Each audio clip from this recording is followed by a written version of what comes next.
এই দিনটিতে এই দলটি প্রতিষ্ঠিত করার জন্য যারা প্রাণ দিয়েছেন, যে সমস্ত ভাইরা, যে সমস্ত সৈনিকরা তৃণমূল কংগ্রেসের, এবং সর্বোপরি ভারতবর্ষের যে সমস্ত মনীষীরা যারা ভারতবর্ষের স্বাধীনতার জন্য যারা নিজেদের আত্মবলিদান করেছেন, সেই সমস্ত মানুষদের এবং ইংরেজের বিরুদ্ধে লড়াই করেছেন, সেই সমস্ত মানুষদের প্রতি শ্রদ্ধা জানাবার জন্যে আজকের এই 1 জানুয়ারি আমরা এখানে এসে উপস্থিত হই। এবং আজকের দিনটি আপনাদেরকে বিশ্লেষণ করতে হবে, কারণ আপনারা সকলেই জানেন যে তৃণমূল কংগ্রেস প্রতিষ্ঠিত হওয়ার পর আমাদের নেত্রী মমতা বন্দ্যোপাধ্যায় তিনি লড়াই চালিয়ে গিয়েছেন।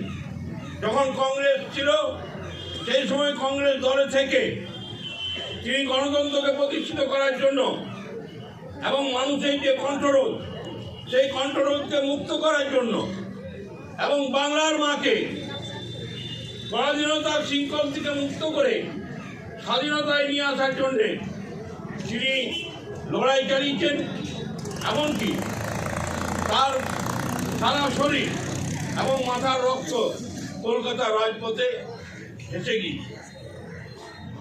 এই সাক্ষী আমরা আছি, এবং তার জন্যই আমরা বলতে চাই যে আমাদের নেত্রী মাননীয় মমতা বন্দ্যোপাধ্যায় তিনি বরাবরের সংগ্রামী নেত্রী, এবং তিনি লড়াই করে আজকে পশ্চিমবঙ্গকে দুর্বৃত্তদের হাত থেকে মুক্ত করে, সিপিএম নামক দলটির কাছ থেকে মুক্ত করে ভারতবর্ষের মানুষের আশীর্বাদকে পাথেয় করে তিনি পশ্চিমবঙ্গের বুকে গণতন্ত্রকে প্রতিষ্ঠিত করেছেন।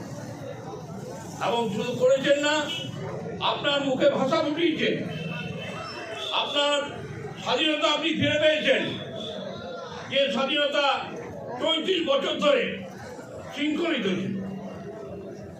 এবং শুধু তাই নয়,